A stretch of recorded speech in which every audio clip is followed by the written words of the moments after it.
Welcome to the Lifestyle Medicine Update. I'm Dr. James Meschino. Today I want to introduce you to three of the most famous people in the world of health, nutrition, and exercise physiology. In fact, they've authored some of the standard textbooks on these subjects for medical students, exercise physiology students, and nutrition students. These three individuals are William McArdle, Frank Catch, and Victor Catch. So let me show you one of their textbooks, Exercise Physiology, Energy, Nutrition, and Human Performance, and also this one, which I really like, Sports and Exercise Nutrition. This is the fourth edition, published in 2013. So the second book that I just showed you really should be a mandatory reference book for any health professional providing nutrition advice to athletes of any kind. These books tie together very important links between diet, exercise training, exercise performance, and assessment of health parameters.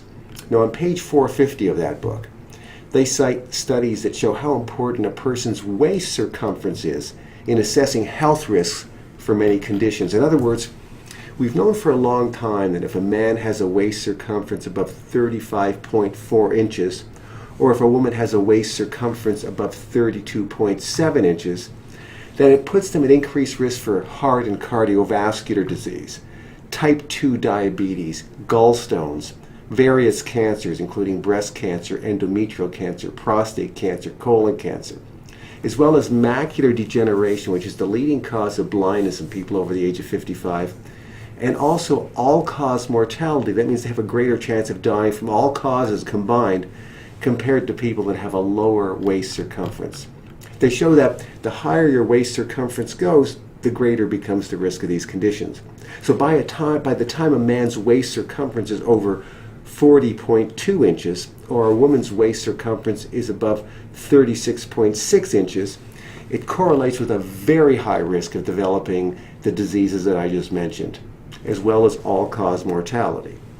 So waist circumference is such a strong predictor of a person's health risk that they state that waist circumference is the measurement of choice to evaluate health risks when more precise assessments are impractical to perform. It's a very reliable risk factor.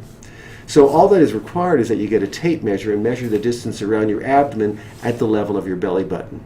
If you're a man and your measurement is above 35.4 inches, or if you're a woman and your measurement is above 32.7 inches, then you have some work to do to lower your health risks for these common and serious conditions. Now, they make another really great point, and that is that if an overweight person simply reduces their calorie intake by 100 calories per day, which is pretty easy to do actually, and they simply increase the calories they burn via physical activity by 100 calories per day, which would require, as an example, 20 minutes of just stationary cycling or going for a power walk for 15 to 20 minutes, then by the end of 1 year they would have lost 21 pounds of body fat.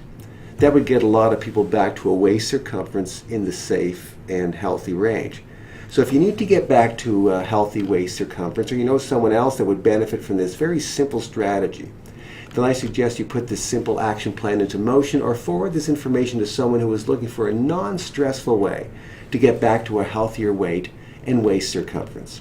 Okay, keep an eye on your waist circumference over your lifetime. It's an important health risk marker and something you can track and monitor on yourself to help hold yourself accountable to health-promoting dietary and exercise behaviors. You know, your waist circumference.